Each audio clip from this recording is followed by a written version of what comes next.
بسم الله الرحمن الرحيم. الحمد لله رب العالمين، والصلاة والسلام على أشرف الأنبياء والمرسلين، سيدي وحبيبي ونور قلبي وثمرة فؤادي أبي القاسم محمد. اللهم صل على محمد وآل محمد وعلى أهل بيته الطيبين الطاهرين المعصومين الهاديين الذين أذهب الله عنهم الرجس وطهرهم تطهيرا. اللهم صل على محمد وآل محمد وعجل فرجهم. قال أمير المؤمنين علي عليه أفضل الصلاة والسلام في دعاء كميل: بسم الله الرحمن الرحيم.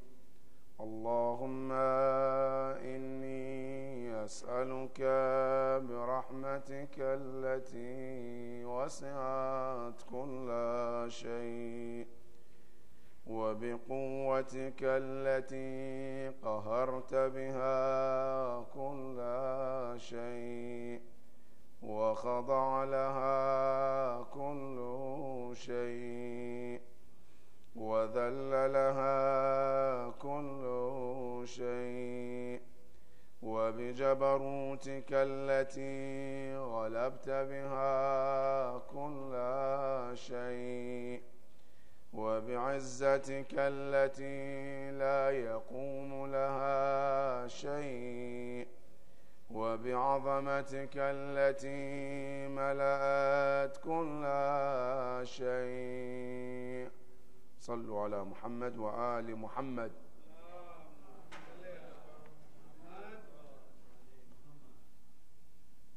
This dua, as you know, is well known as Dua Kumail, meaning the supplication of Kumail. However, in some narration also is known as Dua Khidr, Dua of Khidr, peace be upon him. Some narration that was quoted from Allam al-Majlisi, the author of Bihar al-Anwar. He mentioned that this dua was originally known by Dua Khidr. Then one night, Imam Ali alayhi salam saw Khidr alayhi salam, and he asked Khidr that to share whatever he has with him. Then Khidr alayhi salam mentioned this dua to Imam Ali alayhi salam. And then one day Imam Ali was sitting and he was telling his companions about this dua, Dua Kumail, and the importance of this dua. But he didn't read all the dua. He just told them some part of the dua and he left. After Imam Ali went home, few hours later, he heard somebody was knocking at the door. Imam Ali alayhi salam opened the door and there was Kumail standing behind the door. Kumail, khair insha'Allah, what can I do for you? Say, Ya Amir al-Mu'mineen, remember the dua that you were talking about? Yes. Which dua? Say, dua that you're talking about Khidr? Say, yes. I said, I came to learn that dua from you. Can you teach me the dua? Imam Ali said, sure. You have a paper and pen? Yes. Write it down. Then Kumail started to write it down. Allahumma inni as'aluka birahmatika allati. Then he continued to write dua from the beginning to the end. Now, as he left the house, he went and he started reading this dua. And because he was the one reading it, and he was the first one, people to hear from, then people started to ascribe the dua to him, that Dua Kumail. But actually, it's Dua Amir al-Mu'mineen, because he learned it from Imam Ali alayhi salam. So that is where the history of Dua Kumail came from. This dua is recommended by Imam Ali alayhi salam, that there are three options of reading this dua. The first option is to recite this dua in the 15th of Sha'ban, which is the day of the milad of our 12th Imam alayhi salam.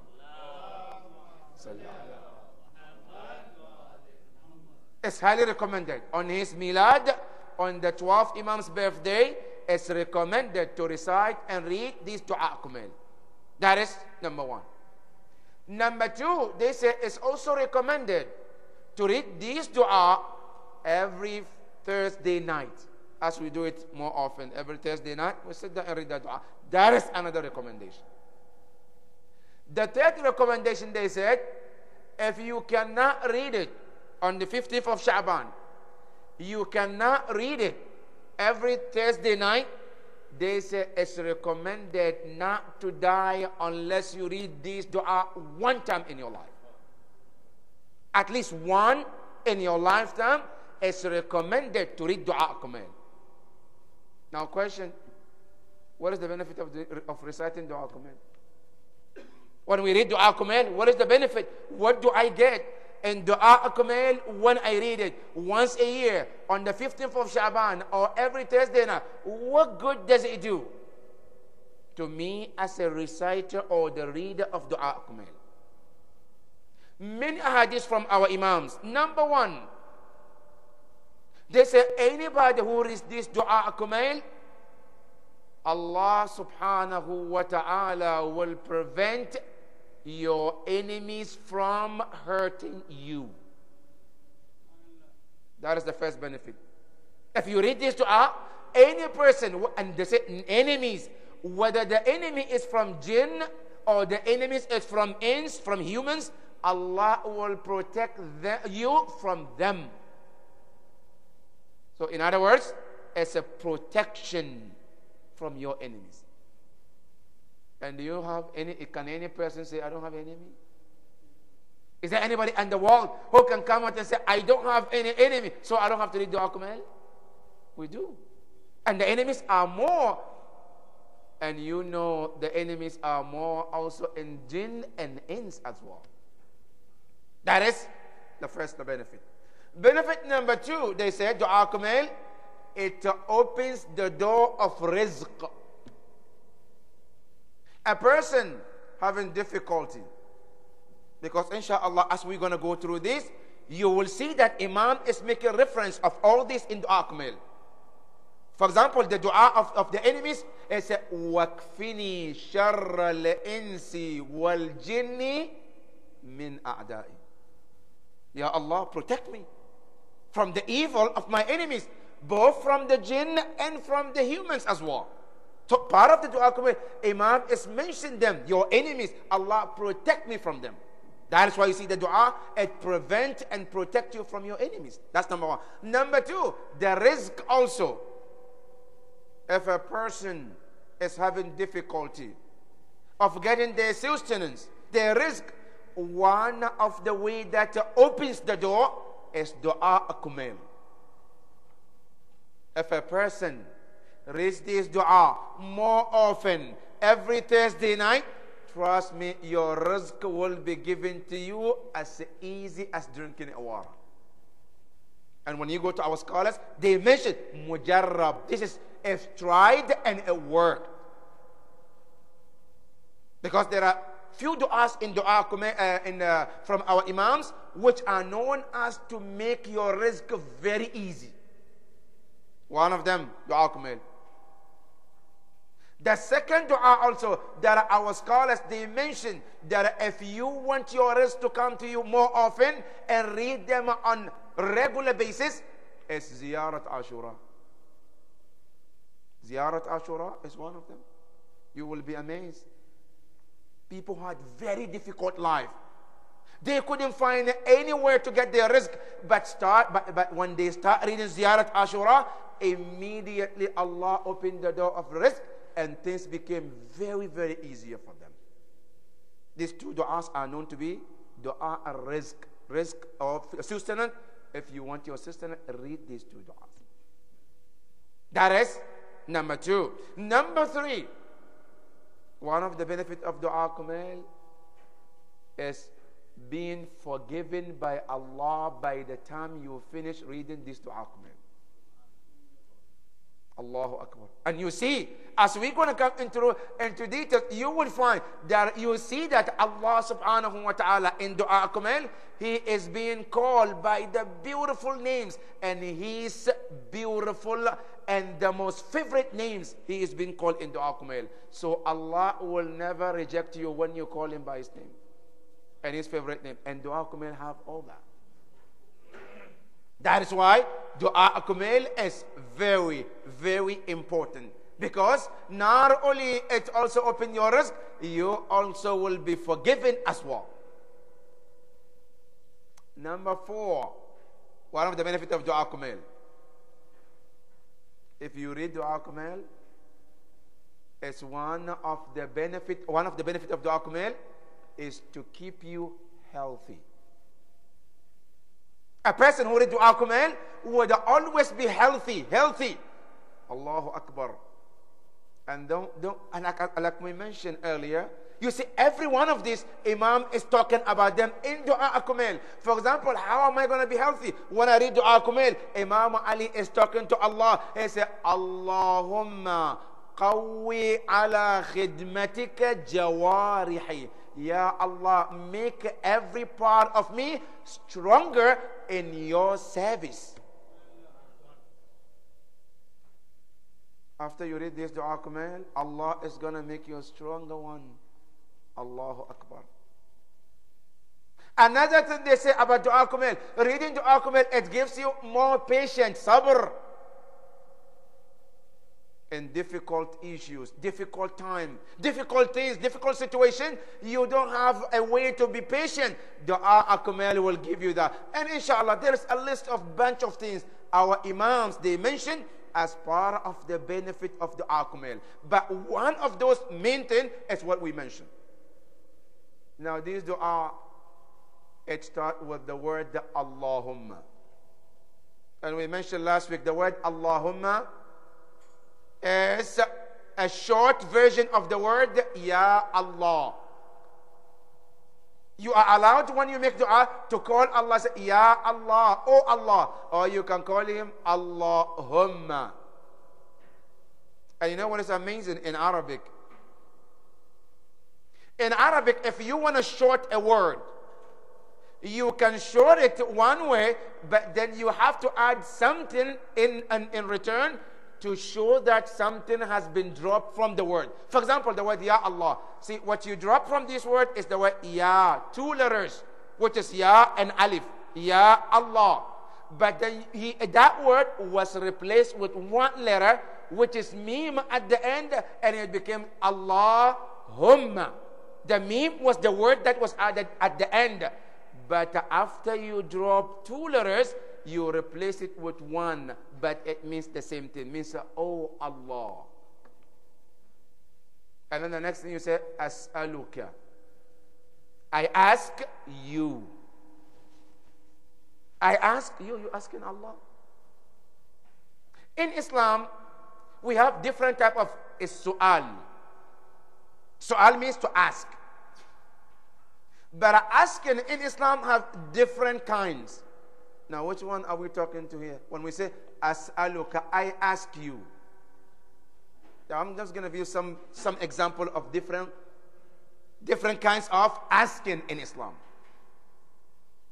Number 1, the first version of asking, that in Islam, a person asks someone something he or she doesn't know in order to get the knowledge of what they don't know. And it's called as-su'al lil-ilm. For example, I don't know that this thing is najis. I don't know blood is najis. I ask somebody, is blood najis? I say, yes. The alim said, yes, it's najis. This is called as-su'al lit-ta'lim. So you ask something to learn because you don't know. In other words, they say, a question to lift the ignorance. And this is also encouraged in Islam. You go to Quran, Allah says, فَاسْأَلُوا أَهْلَ الذِّكْرِ إِن كُنْتُمْ لَا تَعْلَمُونَ. Ask those who know if you don't know. That is the first one. Number 2, another question also in Islam. They call it as-su'al للتعجيز. The first one, you ask somebody because you don't know. Then the second one, no, you know the question, you know the answer, but you are asking the person to prove the person that he or she doesn't know.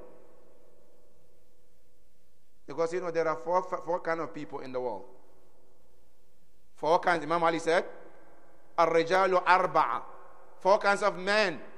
رَجُلٌ يَدْرِي وَيَدْرِي أَنَّهُ يَدْرِي فَذَلِكَ عَالِمٌ فَاسْأَلُوهُ. A man who knows, or a woman who knows, and she knows she knows. Because that two knowledge. He knows, or she knows, and she knows that she knows. That's alim.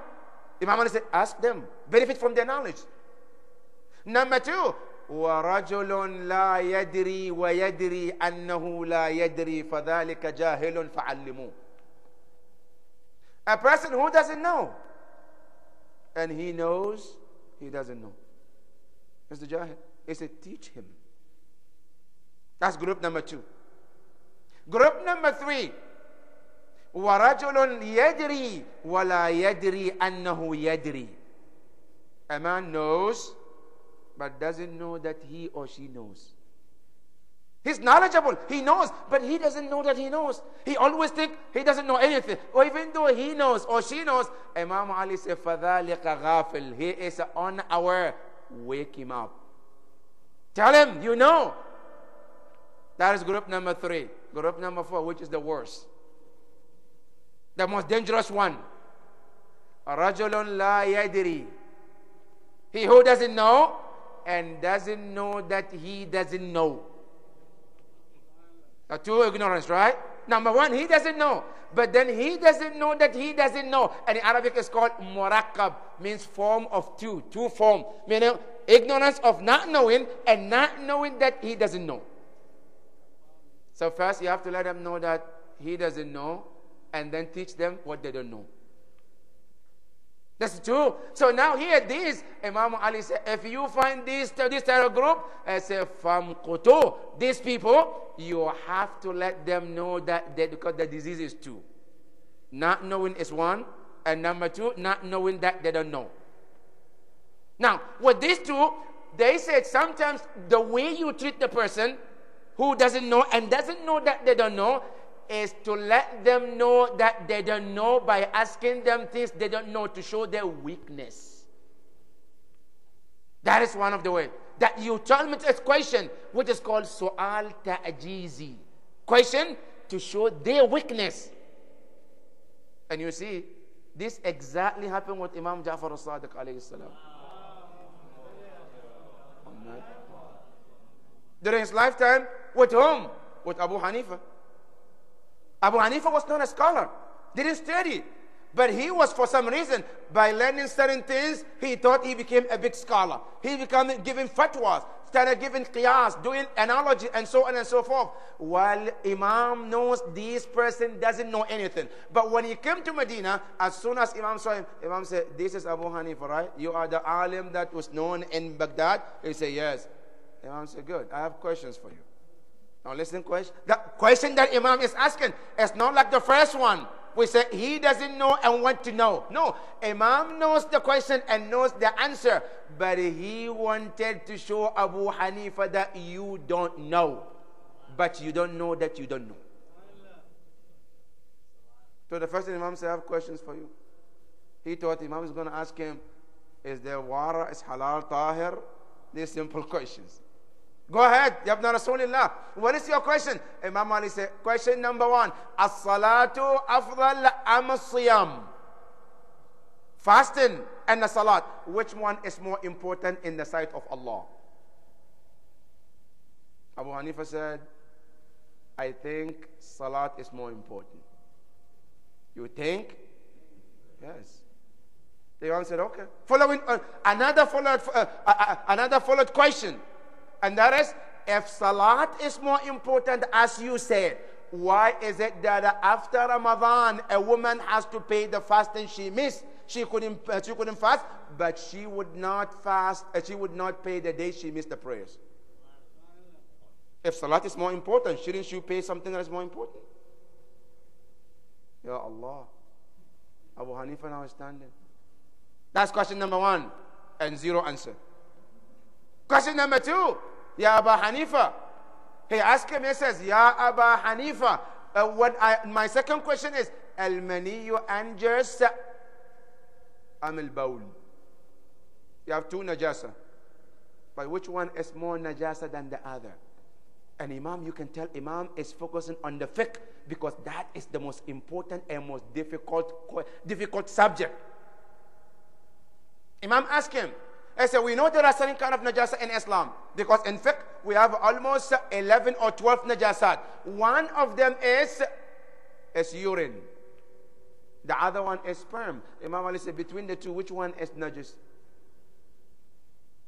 He said, I think sperm is more najis. Imam said, okay. If that is the case, why is it that when the urine touches your shirt, you have to wash it? In some cases, as I've been recommended 3 times, but not the same way in the other. Many questions, one after the other, until he realized that I don't know anything. And then he said to Imam, can I become your student? Imam said, sure.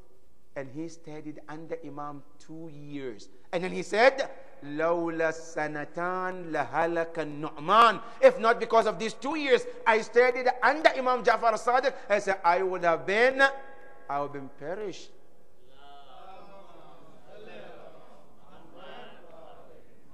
And what is amazing, the day Abu Hanifa, he finished and he's leaving back to Iraq. Imam asked him, Ya Abu Hanifa, now you have studied 2 years, right? Crash course, you learn from Imam, now you're leaving. When you go back to Baghdad or Iraq, what would you do? Abu Hanifa said, I will follow the same path that I learned from you. I will exactly apply the same lessons and the message and the teaching that I learned from you. Imam alayhi salam smiled and he said, no, you're not going to. Allahu Akbar. Wallah, this is the answer to those who ask our Imam, do they have ilm al-ghaib or not? Yes, they do. They know in the future. Imam told him, no, you are not going to. He said, why? Why do you say so? I am. Imam said, no, you're not. He said, the reason why you are not going to apply what you learned from me is because of hubbud dunya. He said, the way people who came before you, hubbud dunya, the love of this world, didn't allow them to do the right thing. He said, the same hubbud dunya would not allow you to do the right thing, Abu Hanifa. Allahu Akbar. And that's exactly what happened. When he went back after 2 years of studying under Imam, they did something different other than what he studied from Imam Ja'far al-Sadiq. The point is, Imam Ja'far al-Sadiq wanted to point that this su'al, the question that Imam was asking, is called su'al ta'jizi, a question to prove the weakness of the person you're asking. That's number 2. Number 3, and it's called su'al lil ghayr, question for the benefit of others. For example, you go to dua, the khutbah of the Prophet before the Ramadan. When the Prophet talked about Ramadan and the benefit of Ramadan, after he finished, Imam Ali said, Ya Rasulullah, I have a question for you. Now you think Imam Ali doesn't know? Oh, he's the one the Prophet said, Ana madinatul ilmi wa aliyun. The most knowledgeable one among the entire companions. He raised his hand, Ya Rasulullah, question. What is the question? The Prophet said, Imam Ali said, Ma huwa afdalul a'mal fi hadha ash-shahr. What is the best act to do in the month of Ramadan? You think Imam Ali doesn't know that? Of course he knows. But why is he asking? He's asking for the benefit of those around the Holy Prophet who don't have enough knowledge about the best act in the month of Ramadan. This is called su'al lil ghayr. It's a question for others to benefit. And sometimes we do that too, right? A father knows something, but the child doesn't know, and he doesn't want the child to know from him because the child might not listen, right? So he asks somebody, another alim, in front of the child so that the child can hear the answer from the alim so that the child can be content with the answer. That is called su'al lil ghayr. You know it, but you're asking for the benefit of others. That's number 3. Number 4 is called su'al lil hamim. Question from somebody you love for the sake of love, that you are asking, not because you don't know, because you want the other partner, your lover, to talk. You want to hear from them. You want them to speak. And that is amazing. In the Quran, you see Allah was asking Prophet Musa, وَمَا تِلْكَ بِيَمِينِكَ يَا Musa. Ya Musa, what is in your hand? Now you think Allah doesn't know, Allah doesn't see? Well, Allah saw that. Allah knows that He's holding the stick, and He knows what He's using that stick for. But Allah is asking because Allah wants Musa to speak to Him. And then Musa also knows. So you look at his answer. His answer was not one word and that's it. He said, Hiya asaya. One. He said, Ahushu biha ala ghanami. Two. Waliya ma'aribun ukhra. He said, Ya Allah, it's my stick. It's a stick, Ya Allah. It's like he's telling Allah, Ya Allah, because you want to talk, you want me to talk? I want to tell you, this is a stick of mine. Attakiu alayha. I lean on it when I walk. And I use it also to straighten my animals. When I'm trying them, when I want them to walk in the one path, he said, that is what I use to straighten them up. Number 4, he said, also I use it for other purpose too, Ya Allah. Now the question here, Allah knows everything, but He wants Musa alayhi salam to speak. And that is called Su'al al-Habib. Number 5, the fifth question is to ask someone who is above you for something that you don't have to show your weakness towards the highest one. And that is from Allah subhanahu wa ta'ala. They say out of all these, the best one is what? Is to ask Allah subhanahu wa ta'ala. That is the best. Why? Because He is the best and you are not the best. So the one who is not the best is asking the one who is the best to get the best from the best, Allah subhanahu wa ta'ala. That is what the ayah says. So Imam Ali in the dua comment, he said, Allahumma inni as'aluka birahmatik. Ya Allah, I ask you. But I ask you with your mercy. See, this part, you are telling Allah that I know I'm not worthy of asking you because of me. Sometimes when you go to ask something, because you're so good, because you're so great, you go and say, I want this because I am the one who was asking for. Sometimes it happens when you send somebody, you say, go and tell him, I want this. You're asking him, but you want the listener to know that I deserve to ask for it and I deserve to have it. So go and ask him to give me because I want it. That is if you deserve it. But in dua kumel, you're telling Allah, no, I don't. Why you don't? Because you and I are the servant of Allah who are covered with the sin. And we don't have that beautiful face to face Allah and ask Him something from ourselves. So what do? So I'm asking Allah, He'll say, Allahumma inni as'aluka birahmatika. I'm asking you, Ya Allah, look upon me with the eye of mercy of yours and not me. And this word, Rahmah, is amazing, brothers. You see, one of the names of Allah is took from the word Rahmah. You call Him Ar-Rahman. You call Him Ar-Rahim. In Surah Al-Fatiha, every day we say Bismillah Ar-Rahman Ar-Rahim. Alhamdulillah Rabbil Alameen Ar-Rahman Ar-Rahim. Every time when you call upon Allah, Rahman Rahim, from the word the Rahmah, a mercy of Allah subhanahu wa ta'ala. And that is the best thing you can ask Allah, to look upon you with His Rahmah. You know, in the hadith, the Holy Prophet said, Allah created 100 kinds of mercy and rahmah.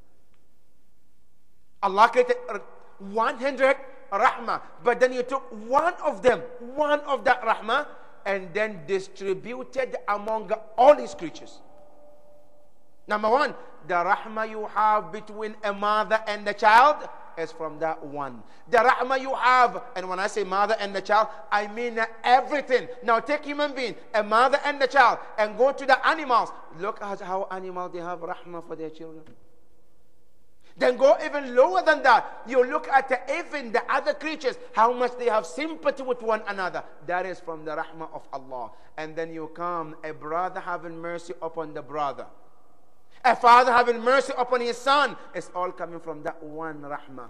And the angels, them having mercy upon some people, is from that rahmah of Allah. Then jinn among themselves is coming from that. And every creature who carries any type of rahmah, it's coming from that one mercy of Allah that He created.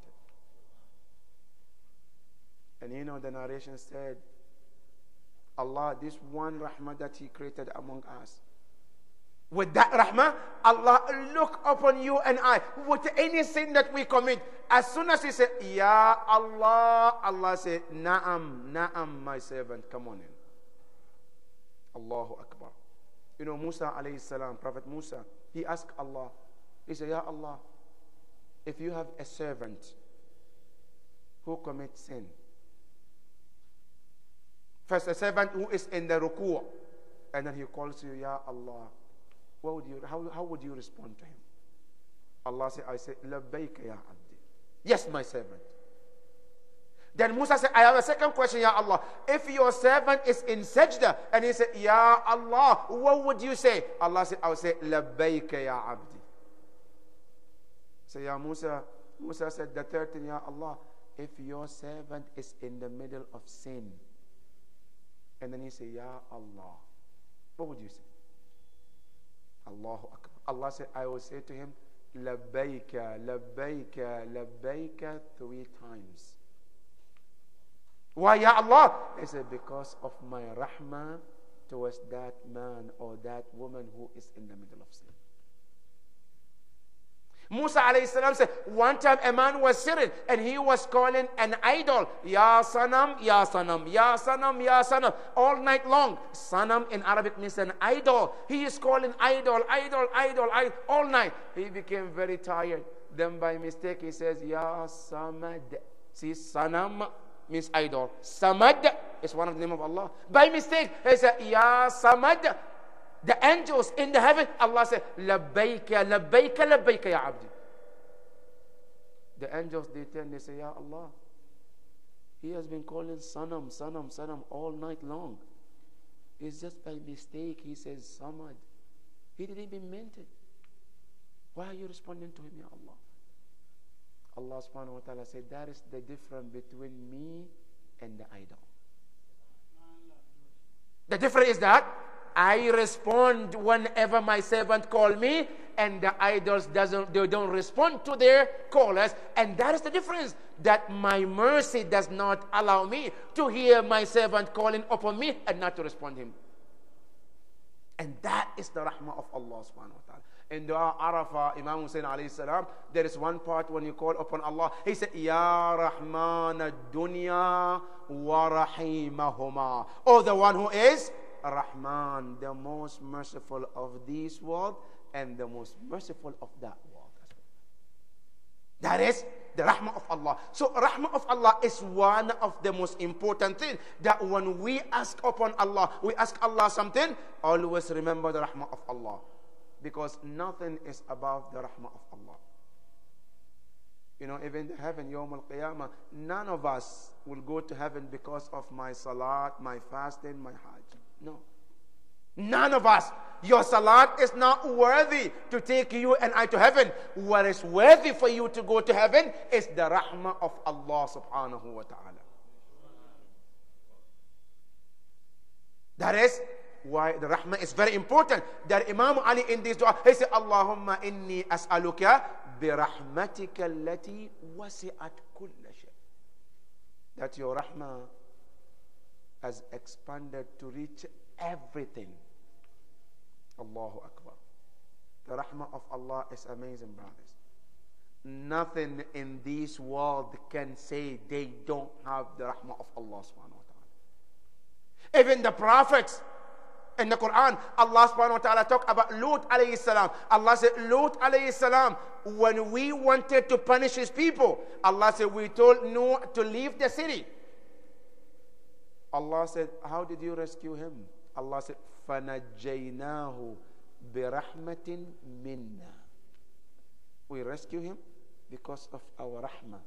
From us, we rescue Lut alayhi salam. Every person, whether it's a prophet or imam, at some point they have the rahmah of Allah subhanahu wa ta'ala with them. And that is why the dua says, As'aluka bi rahmatika allati wasi'at kulla shay. Everything, nothing you can imagine, things you can see, things you cannot see, they all have the rahmah of Allah subhanahu wa ta'ala. That is number one. Number two, it says, وَبِقُوَّتِكَ الَّتِي أَهَرْتَ بِهَا كُلَّ شَيْءٍ. Al-Quwwa in Arabic, it means the power and the ability of Allah. Now, here listen carefully, brothers and sisters. Here, this dua kumail is about tawassul. It talks about the importance of tawassul. Which means, here I say, Allah, I'm asking you, but through the rahmah. Meaning, the rahmah is what? Is the wasila that I am presenting to you for you to accept my prayers. That's one of the points important of dua kumail, that is teaching us the way to do tawassul to Allah subhanahu wa ta'ala. That is number one. Number two, and I say, وَبِقُوَّتِكَ, I ask you also, Ya Allah, with your power. Al-Quwwa in Arabic means a power. And here, you know, in the Quran, there are many words Allah used the word Quwwa in the Quran. One of them, when Allah was talking to Yahya alayhi salam, Ya Yahya, khudhil kitaba biquwwa. Allah said, we gave Yahya a book and we told Yahya to hold it very strongly. That's the word Quwwa is mentioned in the Quran. Another one Allah mentioned the word Quwwa also. He talks about Jabrail. He said, Jabrail is the quwwatin inda dhil arshi makin. Allah described Jabrail as a very powerful one, very strong one. That is Quwwa. Number three, Allah then described himself as he is the Quwwa, the powerful one. Allah subhanahu wa ta'ala said, Inna Allah huwa ar-razzaqu dhul quwwatil mateen. See, everything that Allah created, they have a power at some point. For example, you look at us as a human being. We have a power at a certain point. Allah gave us the power, but our power is what? Is limited. You go to the heaven and the earth, they also have a power. Their power is limited. You go to the angels, they have a power. Their power is limited. You go to the jinn, they have a power. Their power is limited. You go to the ocean, the water is powerful too, brothers and sisters. You know, water is one of the powerful creation of Allah. That Allah used it sometimes to destroy certain people. Powerful. But this power, this everything that we mentioned, everything with the power they have, Allah subhanahu wa ta'ala is more powerful than they are. And Allah subhanahu wa ta'ala says, Imam Ali said, وَبِقُوَّتِكَ الَّتِي قَهَرْتَ بِهَا كُلَّ شَيْءٍ. With your power, you defeated everything. Everything. Including those tyrants who stood in front of Allah subhanahu wa ta'ala. One of them is Namrud. Namrud was one of the tyrants who had the power, and he used to stand in front of Ibrahim and try to make to show that he is also powerful and doesn't scare of anybody. Even he wanted to challenge Allah subhanahu wa ta'ala. When Ibrahim told him that my Lord is the one who gives life and takes life, he said, I can do the same thing. That's not a big deal. He asked two people to be brought from the prison. They brought them. He killed one and said, okay, see, I took the life and I saved a life. If that's what your Lord does, I am also a powerful one. He was challenging Allah subhanahu wa ta'ala. But today, where is Namrud? They're gone. They have been defeated by Allah subhanahu wa ta'ala. You have another one also who is Fir'aun, who also was trying to challenge Allah. He was telling Haman, I want you to build me a tower that I can climb to see the Lord of Musa that he's talking about. He was challenging Allah. He said, I have all the power I need. As a matter of fact, Fir'aun used to always use a water as a power as one of his powers.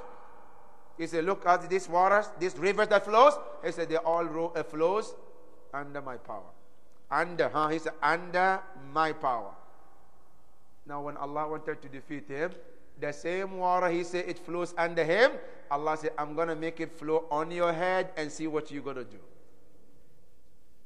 You have a power to flow underneath, yeah? Now it's going to come on your head and stop it and let's see. Fir'aun was in the middle of sea. The river came as it goes on his head. He started to call Allah, Amantu billadhi amanat bihi banu Israel. Now I believe in the Lord of Bani Israel. Allahu Akbar. Wasn't you the one who was saying? You are the powerful one? Now Allah wants to tell him that if you might be powerful, but when you come in front of Allah, you are the weakest one. And that is what Imam Ali is referring. وَبِقُوَّتِكَ الَّتِي قَهَرْتَ كُلَّ شَيْءٍ. And then he said, وَخَضَعَ لَهَا كُلَّ شَيْءٍ. Al-khudu', humble. Everything when it comes to Allah is humble in front of Allah subhanahu wa ta'ala. وَخَضَعَ al-khudu' in Arabic is humble. You see, there are certain things or certain people, they are higher. Now, number one, you look, you have ulama, scholars, they are respected. Now you compare those ulama to the maraja. Maraja are higher than them. Those who are not maraja. Now those maraja, they are great scholars, they are respected, they have power, they have knowledge. But you compare those maraja to the imams. They are nothing in front of the imams. Now you compare imams also in front of Allah subhanahu wa ta'ala. They are also the servant of Allah subhanahu wa ta'ala. Now you see, even though they have different powers, but Allah subhanahu wa ta'ala, in front of him, every great one submit for his greatness. Our imams, they are great. But they put their forehead on the ground to show the greatness of Allah and to also confess the greatness of Allah above their greatness. Imam Ali alayhi salam is the great one. In Quran, Allah called him Al-Azim, the great one. Amma yatasa'alun anin naba'il azim. In dua, when we read dua al-iftitah, we say, وَالنَّبَئِ الْعَظِيمِ. Referring to Imam Ali. A great news, Quran called him. In dua, we call him great news. But that great news, which is Imam Ali, he is the same one when he stands in front of Allah, he shivers and shakes from the fear of Allah subhanahu wa ta'ala. That is the word وَخَضَعَ لَهَا كُلَّ شَيْءٍ. Everything they submit to Allah subhanahu wa ta'ala. And even the heaven and the earth, you know how powerful they are? But Allah said in the Quran, He said, when we wanted to create the heaven and the earth, Allah said, we told them, they say, come in submission, or willingly or unwillingly. Then they said to Allah, both of them, the heaven and the earth. Quran mentioned, they both said to Allah, we are coming to you willingly and in submission to you. And you know what, brothers and sisters, the word khudu, when you submit to Allah, what happened to you? What happened for you?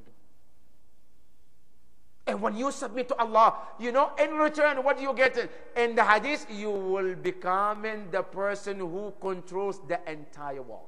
In other words, one word, you submit to Allah, everything submits to you. Everything.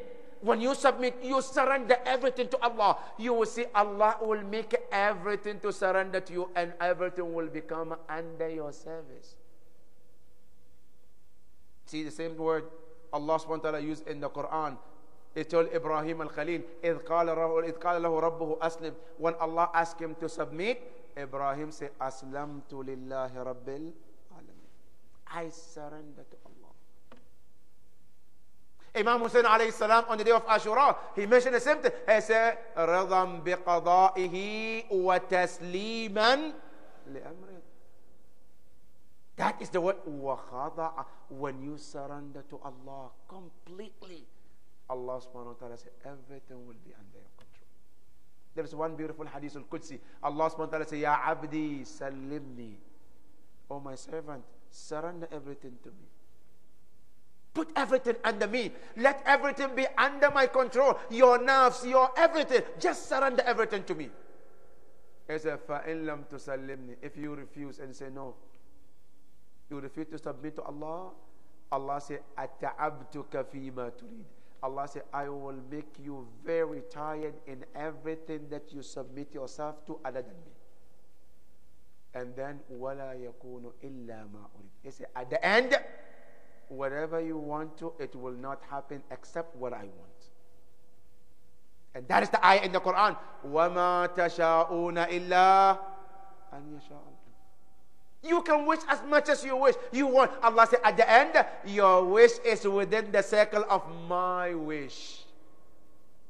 But if you submit your wish to me, Allah said, I will submit everything under you, that they will listen to you. And that is the word, وَخَضَعَ لَهَا كُلَّ شَيْءٍ. Imam Ali alayhi salam then continue. He said, وَذَلَّ لَهَا كُلَّ شَيْءٍ. ذَلَّ لَهَا كُلَّ. Everything is humble, tadleel, humble towards Allah subhanahu wa ta'ala. Everything you can think of when it comes to Allah, they are down to Allah subhanahu wa ta'ala. And nothing can stand in front of Allah and show their face. Allahu Akbar. You go to another dua, Imam Ali alayhi salam, even the word dhil here, see in Islam, a mu'min is not allowed to humiliate himself. There's one hadith from the Prophet. He said, Inna Allah fawwada lil mu'min kulla shay. Allah has given a mu'min a right of doing everything with themselves. But one thing Allah doesn't allow a mu'min to do is to humiliate themselves in front of someone else. It's called dhillah. That's why Imam Hussein on the day of Ashura, he said, Hayhat minna al-dhillah. Al-dhillah is here. وَذَلَّ لَهَا كُلَّ شَيْءٍ. We are not allowed to humiliate ourselves in front of anybody. But that one, you are allowed to put yourself lower when it comes to Allah subhanahu wa ta'ala. To show that you are nothing when it comes to Allah. Amazing. That is exactly the life of Imam Ja'far al-Sadiq alayhi salam.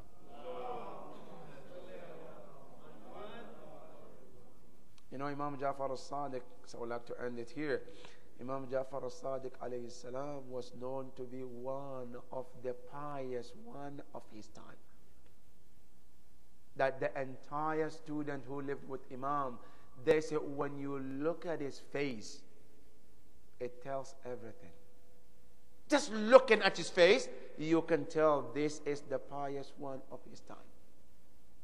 When you open his mouth to speak, they say you can tell this is the most pious one of his time.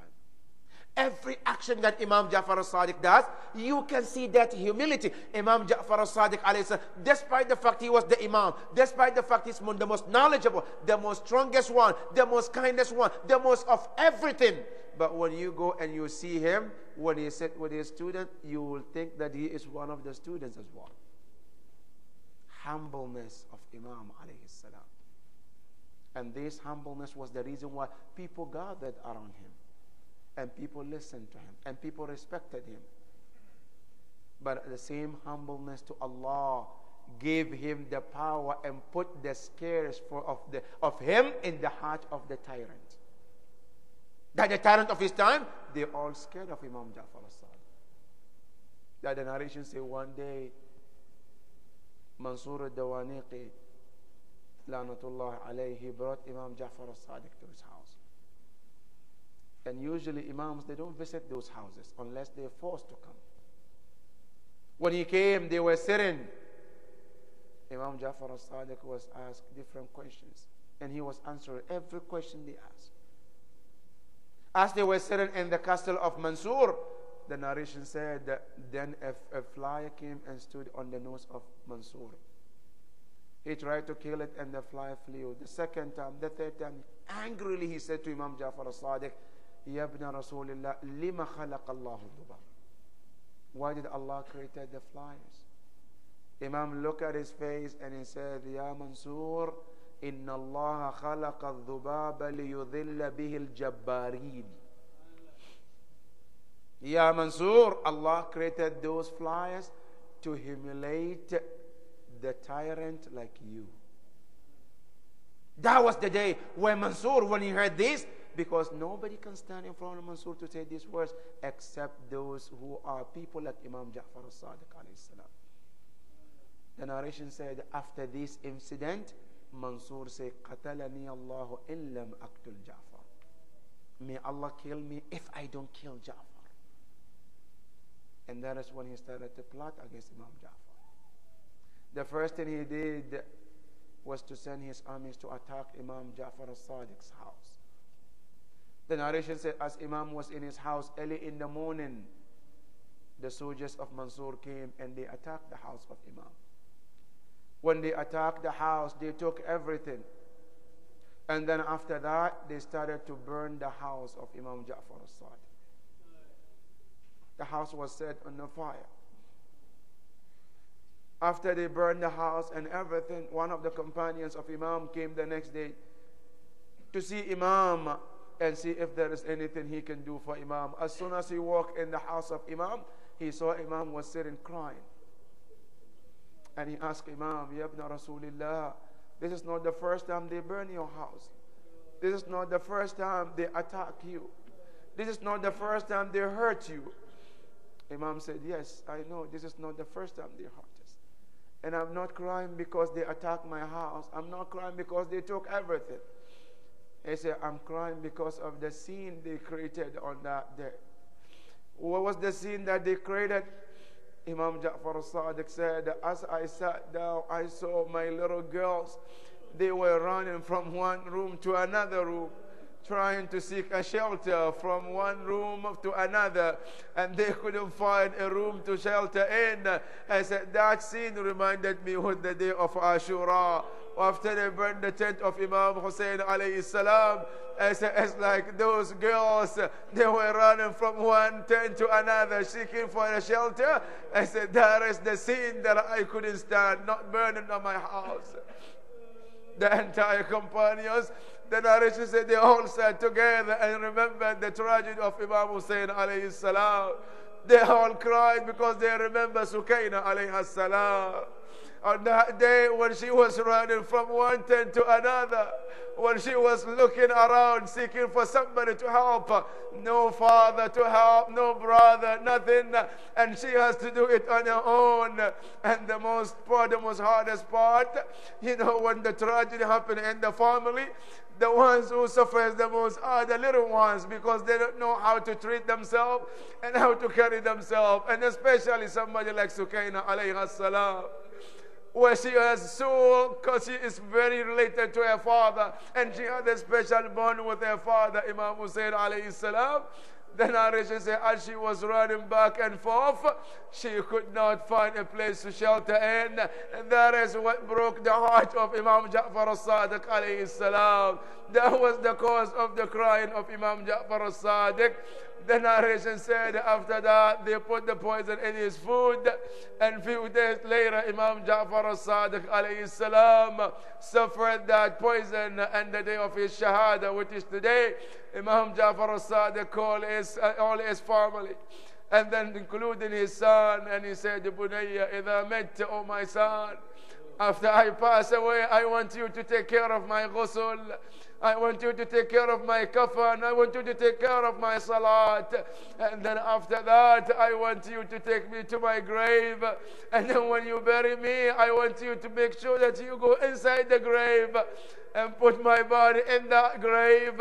And then Imam alayhi salam, after all these wills to his son, he said, "Ashhadu an la ilaha illallah." He said, "I bear witness there is no God but Allah. Wa ashhadu anna Muhammadan Rasulullah." And I bear witness that Muhammad is his messenger. His son said, "I was looking at the face of my father, Imam Ja'far al-Sadiq." He said, "I saw he had his last deep breath. And with that breath, his spirit departed from his soul, from his body. And then he cried, he said, 'Wa abata, wa imama.' Oh my father, oh my imam. Ala la'natullahi ala al-qawmi al-zalimin." إنا لله وإنا إليه راجعون وسيعلم الذين ظلموا أي منقلب ينقلبون. Ya Allah, we ask you for the sake of tonight, which is one of the greatest nights, to you, Ya Allah, the shahada of the great Imam, Ya Allah, we ask you, all mu'mineen and mu'minat, Ya Allah, be pleased with all of them. Ya Allah, we ask you, our marhumeen and marhumat, Ya Allah, be pleased with all of them, Ya Rabbal Alameen. Ya Allah, we ask you, we have brothers and sisters who are sick, give them the fastest recovery, Ya Allah. We ask you, Ya Allah, for the sake of tonight, Ya Allah, all mu'mineen and mu'minat who are going through difficulty, Ya Allah, make it easy for them, Ya Allah. Ya Allah, we ask you, don't end our life unless we are true followers of the path of Imam Ja'far al-Sadiq, Ya Allah. Ya Allah, we ask you, on the day of judgment, grant us the shafa of Imam Ja'far al-Sadiq, Ya Allah. For your deceased and all marhumin, let's recite Surah Al-Fatiha for them. Bismillahir Rahmanir Rahim. الحمد لله رب العالمين الرحمن الرحيم مالك يوم الدين إياك نعبد وإياك نستعين اهدنا الصراط المستقيم صراط الذين أنعمت عليهم غير المغضوب عليهم ولا الضالين. صلوات على محمد. Inshallah, we take 5 minutes of question and answer.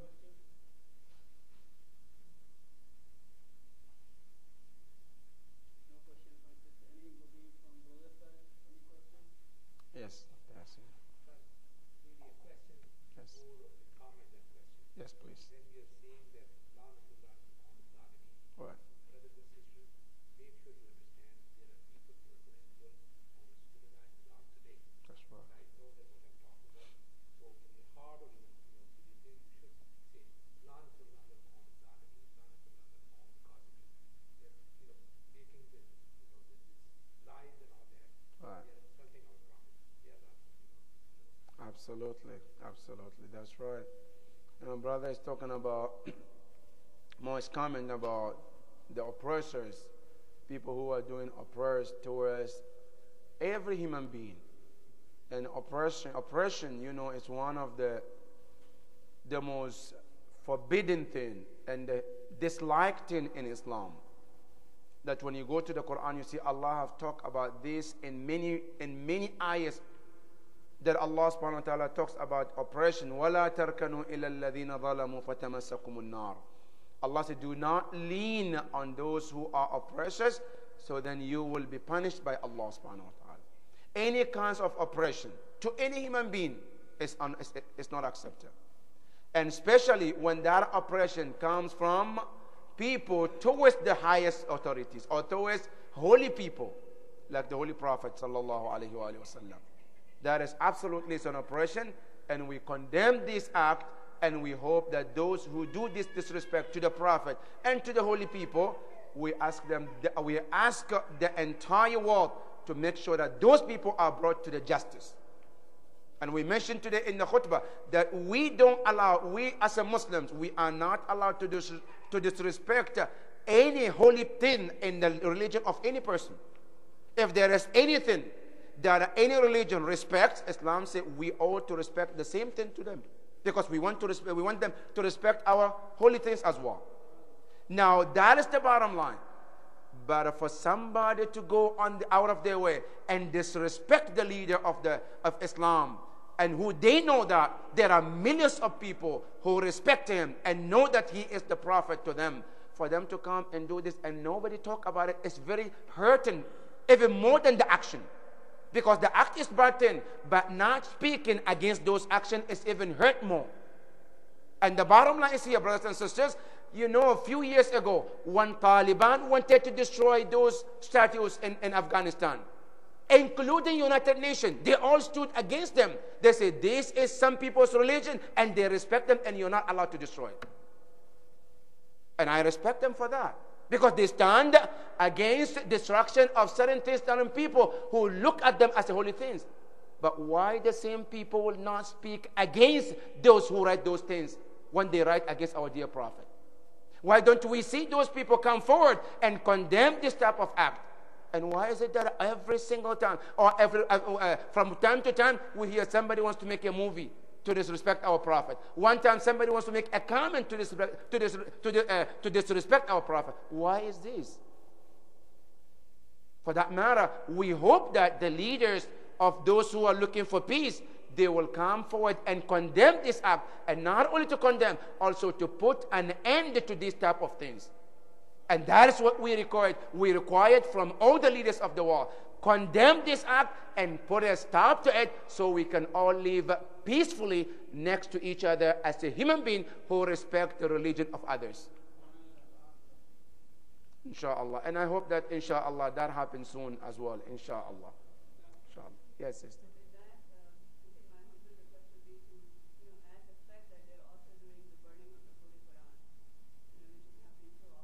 Absolutely. That's right. And also burning the Quran also is one of the things. You cannot have a peace world when you disrespect my holy things and you expect me to be quiet and be peaceful to you. A peace is what? When I respect things you respect, and you respect things what I respect. That's where the peace comes from. But if anybody is today, I feel like burning Quran. Wal-iyadhu billah. Tomorrow somebody wants to curse the Prophet. Somebody wants to portray the Prophet as something he is not, and expect the world to be quiet about it. And you're talking that this is a peace? And you cannot find a peace that way. The only way we can have a peace, and even Quran mentioned, it says, "Qul ya ahl al-kitab." Ya Rasulullah, tell the people of book, ta'alaw, tell them to come together. Ta'alaw ila kalimatin sawa'in baynana wa baynakum. Let's find the common ground of things we both respect, and respect them as they are, and live peacefully together.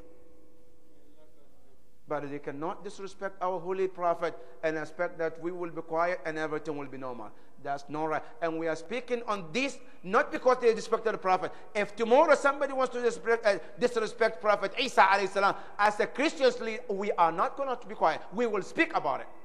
If tomorrow somebody wants to come and disrespect any holy things of Jewish, we will speak about it as well. Because our bottom line is the respect to every human being, and to every religion, and to every holy things in any religion. That's the bottom line. So it's not just because it happened to us, that's why we speak it. We will speak if it happened to any religion, because that is the bottom of our religion, is to respect everyone and respect every holy things in every religion. Now if everybody can stand up.